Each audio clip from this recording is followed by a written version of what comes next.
Hi! ఈరోజు మనము statement table valued function యొక్క అది ఎలా క్రియేట్ చేస్తామనేది చూద్దాం. దాన్ని multi statement table valued function అంటే దానికి మనము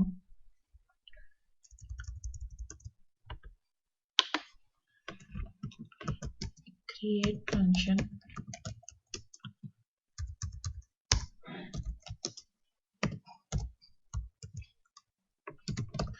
getEmp అనే ఫంక్షన్ ఒకటి క్రియేట్ చేస్తున్నాను. అది ఏం రిటర్న్ చేస్తుంది అంటే రిటర్న్ టేబుల్ అని డిక్లేర్ చేసి ఇక్కడ ఏం చేయాలంటే మల్టీ టేబుల్ దీంట్లో టేబుల్ యొక్క స్ట్రక్చర్ని మనం ఇక్కడ డిక్లేర్ చేసినప్పుడే ఇవ్వాలన్నమాట. నేను ఏమేమి ఇవ్వాలి అనుకున్నాను, ID int name varchar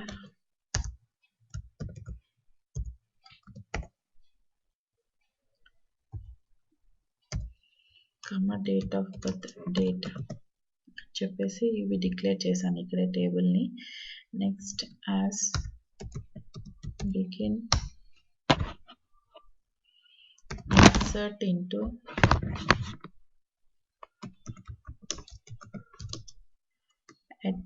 @table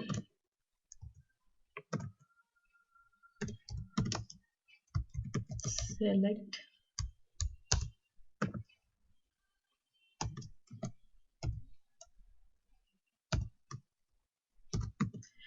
emp id emp name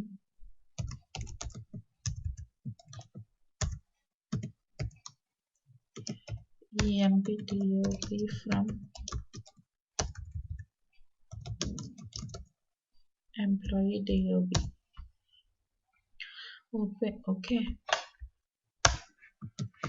Return and end. Okay, ఇక్కడ నేను ఒక ఫంక్షన్ క్రియేట్ చేస్తున్నాను. అది మల్టీ టేబుల్ వాల్యూ ఫంక్షన్ అనేది. ఇక్కడ మల్టీ టేబుల్ దాంట్లో టేబుల్ రిటర్న్ చేస్తుంది. ఆ టేబుల్ ఎలా ఉండాలి అనేది ఫార్మాట్ నేను ఆ టేబుల్ యొక్క స్ట్రక్చర్ ఇక్కడే డిక్లేర్ చేయాలి. ఇది బేసిక్గా ఇన్లైన్ ఫంక్షన్కి మల్టీ టేబుల్ ఫంక్షన్కి డిఫరెన్స్ అనమాట. అక్కడైతే మనం టేబుల్ క్రియేట్ చేసేస్తామో ఆ టేబుల్లో మనది ఏ టేబుల్ అయితే ఉందో దాని స్ట్రక్చరే ఉంటుంది. కానీ ఇక్కడ నేను వచ్చి ఈ టేబుల్కి ఎంప్లాయీ DOP టేబుల్లో నుంచి డీటెయిల్స్ సెలెక్ట్ చేసుకొని ఈ టేబుల్లోకి ఇన్సర్ట్ చేస్తున్నాను. ఆ టేబుల్ యొక్క స్ట్రక్చర్ వచ్చి ఇట్లా ఉంటుంది అనమాట. ఇది ఇప్పటికి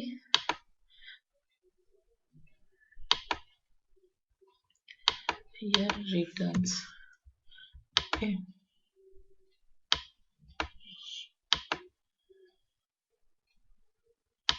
Okay, there is one defined.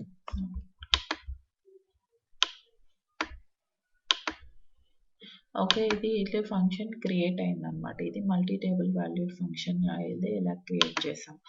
దాన్ని సెలెక్ట్ స్టార్ ఫ్రమ్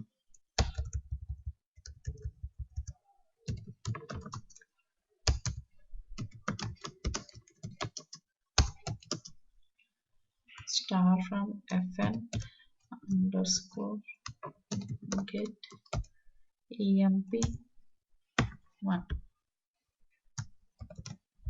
ఓకే, ఇప్పుడు చూడండి డేటా అంతా మనకి ఇది DOB టేబుల్లోంచి ఎంప్లాయీ DOB టేబుల్లోంచి టేబుల్లోకి రిట్రీవ్ అయ్యి మనకి అవుట్పుట్ వచ్చింది. ఇలా మనము ఆ టేబుల్ నుంచి రిట్రీవ్ చేయొచ్చు అనమాట డేటాని. ఇది యాక్చువల్గా కానీ ఈ మల్టీ టేబుల్ వాల్యూ ఫంక్షన్స్లో ఏమవుతుంది అంటే ఇక్కడ మనం అప్డేట్ చేయాలి అనుకున్నాం అనుకోండి, update fn underscore get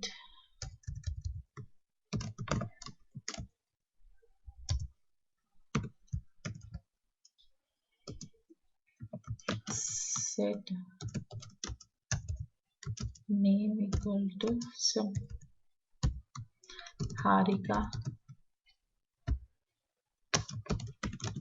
where id equal to 2. ఇప్పుడు నేను ఈ టేబుల్లో నుంచి డేటా తెచ్చుకొని దాన్ని అప్డేట్ చేద్దాం అనుకుంటే మనము అప్డేట్ అట్లాంటివి చేయలేమన్నమాట. ఎర్రర్ చూడండి, ఆబ్జెక్ట్ కెనాట్ బి మాడిఫైడ్ అని వస్తుంది.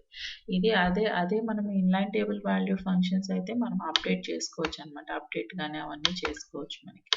ఇది ఇంకో డిఫరెన్స్ అన్నమాట మల్టీ లెవెల్ ఫంక్షన్స్కి దీనికి. ఇప్పుడు చూడండి ఇక్కడ మనం ఏం చేసాము, టేబుల్ డిక్లేర్ చేసాము, ఆ టేబుల్ యొక్క స్ట్రక్చర్ ఇచ్చాము, దాని లోపల స్టేట్మెంట్స్ ఇచ్చాము, దాన్ని ఎగ్జిక్యూట్ చేసాము. అప్డేట్ అలాంటివి మనం చేయలేము అన్నమాట ఈ ఫంక్షన్తో, ఈ మల్టీ టేబుల్ ఫంక్షన్. అదే ఇంకొకటి కాన్సెప్ట్ ఏంటంటే మనము ఒక ఫంక్షన్ తీసుకొని ఆ ఫంక్షన్ని విత్ ఎన్క్రిప్షన్, చూడండి నేను ఆల్రెడీ ఒక ఫంక్షన్ రాసి పెట్టాను. ఈ ఫంక్షన్ డేట్ ఆఫ్ బర్త్ని క్యాలిక్యులేట్ చేస్తుంది. ఆ డేట్ ఆఫ్ బర్త్లో ఇక్కడ చూడండి నేను విత్ ఎన్క్రిప్షన్ అని చెప్పేసి ఇచ్చాను. విత్ ఎన్క్రిప్షన్ అని ఇచ్చినప్పుడు ఏమవుతుంది అంటే ఇప్పుడు చూడండి క్రియేట్ చేస్తున్నాను నేను.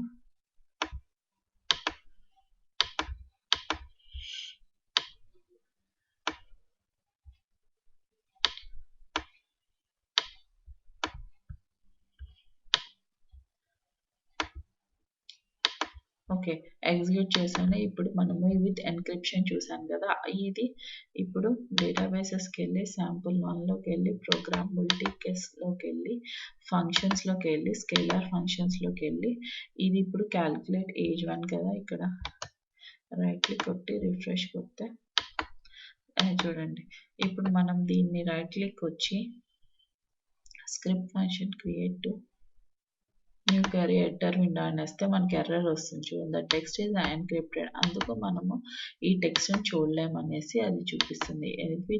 విత్ ఎన్క్రిప్షన్ చూసినామంటే మనకి ఈ టెక్స్ట్ ఏముందో అయితే చూడలేం. అదే ఇప్పుడు క్యాలిక్యులేట్ ఏజ్ అనేది అది నార్మల్గా చేశాను. ఇప్పుడు అది చూడండి క్రియేట్, దాన్ని టెక్స్ట్ చూడాలనుకుంటే టెక్స్ట్ చూడొచ్చు. అదే విత్ ఎన్క్రిప్షన్తో చేశాను కనుక దీని యొక్క మనకి రాలేదు, అవుట్పుట్ ఎర్రర్ చూపించింది.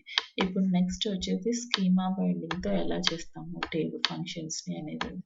ఇప్పుడు నా దగ్గర ఇప్పుడు ఒక ఫంక్షన్ ఉంది,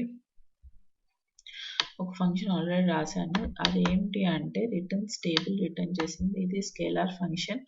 ఇక్కడ నేను స్కీమా బైండింగ్తో చేస్తున్నాను. అంటే చూడండి ఇప్పుడు ఎగ్జిక్యూట్ చేస్తున్నాను.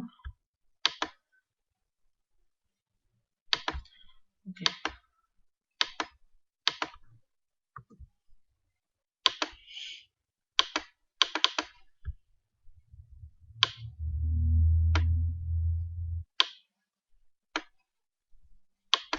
ఎగ్జిక్యూట్ చూడండి ఎగ్జిక్యూట్ అయింది. అదే ఇప్పుడు స్కీమా బైండింగ్ ఏం చేస్తుంది అంటే మనకి ఈ పర్టికులర్ ఈ ఫంక్షన్లో నేను ఎంప్లాయీ డీటెయిల్స్ అనే ఫంక్షన్ అనే టేబుల్ ఆల్రెడీ యూజ్ చేస్తున్నాను కనుక నేను ఇప్పుడు ఏదైనా టేబుల్లో ఇప్పుడు నేను ఒక డ్రాప్ టేబుల్ ఎంప్లాయీ డీటెయిల్స్ అని ఇచ్చాను అనుకోండి, ఇప్పుడు నాకు ఇది స్టేట్మెంట్ రాంగ్ వస్తుంది. కెనాట్ డ్రాప్ టేబుల్, చూడండి ఎంప్లాయీ టేబుల్స్ డ్రాప్ చేయలేం బికాస్ ఎందుకంటే the reference is object employee department 1 అనేది ఈ ఫంక్షన్ అనేది దానికి రెఫరెన్స్ చేస్తుంది కనుక మనకి డ్రాప్ చేయలేను. అదే వితౌట్ స్కీమా బైండింగ్ అని ఇచ్చాను అనుకోండి నేను ఈజీగా డ్రాప్ చేసేస్తాను. అంటే దీని రెఫరెన్సెస్ ఏమేమి ఉన్నాయి, ఈ ఫంక్షన్లో ఏవేవి రెఫరెన్సెస్ ఉన్నాయో దాని నుంచి మనం ఏమీ చేయలేం. దాంట్లో ఉన్న టేబుల్స్లో కానీ ఇంకేమైనా రిలేటెడ్గా అక్కడ ఉంటే మటుకు దాంట్లో ఎనీథింగ్ మోడిఫికేషన్స్ చేయలేం. ఆ మోడిఫికేషన్స్ ఏదైతే చేస్తే అది ఈ ఫంక్షన్కి ఎఫెక్ట్ అవుతుందో అది మనం ఏమీ చేయలేమన్నమాట. ఇది స్కీమా బైండింగ్ యొక్క యూస్.